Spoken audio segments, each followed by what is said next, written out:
Welcome back to Economic Outlook. In my previous entry, I discussed linearization applied to the United Kingdom and Norway.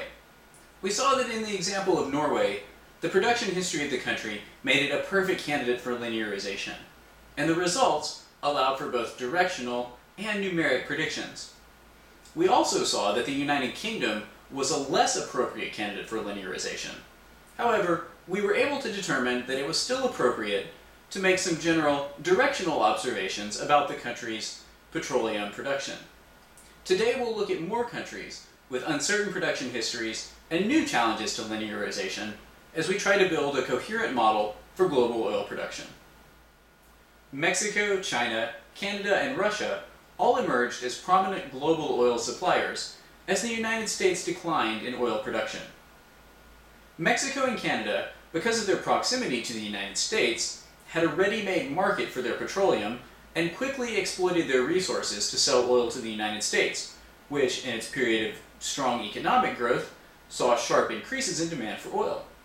China also began to secure its own domestic supplies of oil to help protect the country from price fluctuations outside of its control. Finally, exploration and development in Russia transformed the country into one of the world's most important energy producers.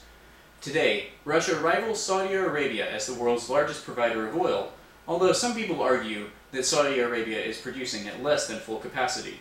We'll discuss these issues in more detail later. We'll also examine why Russia is especially problematic for linearization because of its production history. Each of these countries is critical to global oil production, but their individual models vary in terms of reliability. Let's start by looking at Mexico. Mexico's model appears to produce the most accurate URR estimate, or 66.3 billion barrels, out of the four countries. Notably, Mexico appears to be near its peak productive capacity right now. The model predicts that Mexico has produced 50% of its URR. Mexico's model shows how accurate URR estimates allow for more precise estimation. Mexico's actual production dropped slightly after 2004. Similar producers like China, Canada, and Russia didn't show these same declines. This suggests several possible explanations. First, the drop in production could simply be noise in the data. Second, the reduction could be a temporary market event. Or third, Mexico is near its peak productive capacity and future declines may be possible. Without depletion estimates, an observer might assume that one of the first two scenarios explains Mexico's decrease. However, the linearization model suggests that other forces may be in play. Given Mexico's position in its production cycle near the peak, it is possible that the country will see flat production or further declines in the future as reserves are depleted. Depletion analysis and linearization support this hypothesis. Of course, it's possible that the drop of production is a temporary aberration. Even the best linearization model isn't perfect, and new discoveries or economic shifts can change the critical URR estimate. However, linearization provides an additional context within which to view production. Barring significant changes, it appears that Mexico is likely near its peak productive capacity.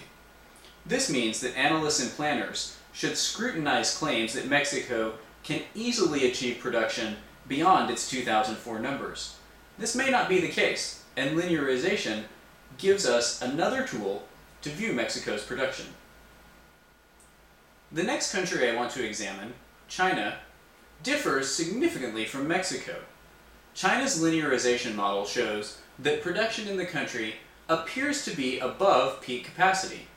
This reflects China's rapid economic growth and surging demand for energy products. However, changes in the Chinese economy have affected the URR of the country's linearization model. Growth in production from 1950 to 1920 has skewed the value of URR downward, currently at 71 billion barrels. The logistic peak is also reduced. China's drilling and exploration technology have improved exponentially from its early productive years. China's leaders, aware of the country's growing demand for energy, have increased exploration, leading to new discoveries of reserves, and have implemented progressively more advanced extraction tools. All of these factors indicate that China's original URR estimate is probably too low.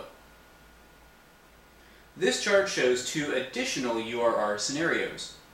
The increase in URR delays the timing of peak production and improves capacity. In the most optimistic scenario, the peak occurs almost a decade later than in the original estimates. It should be noted that these changes to the URR are arbitrary increases of 20% and 40% respectively.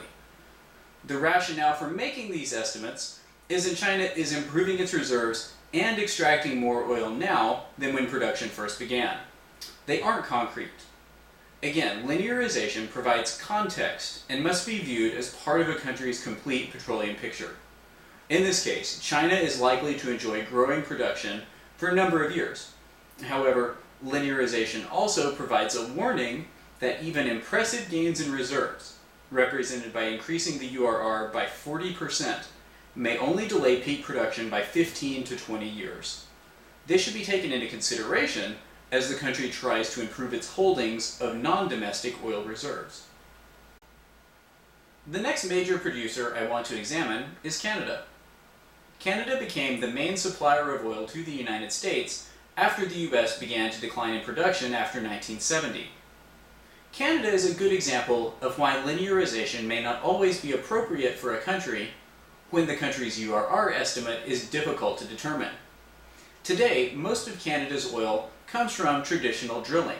However, this may change in the future. Canada is home to vast non-traditional oil resources. For example, the Athabasca tar sands hold almost 1.7 trillion barrels of bitumen, a non-traditional source of oil. Obviously, a potential increase of 1.7 trillion barrels to a country's reserves vastly changes its linearization estimates.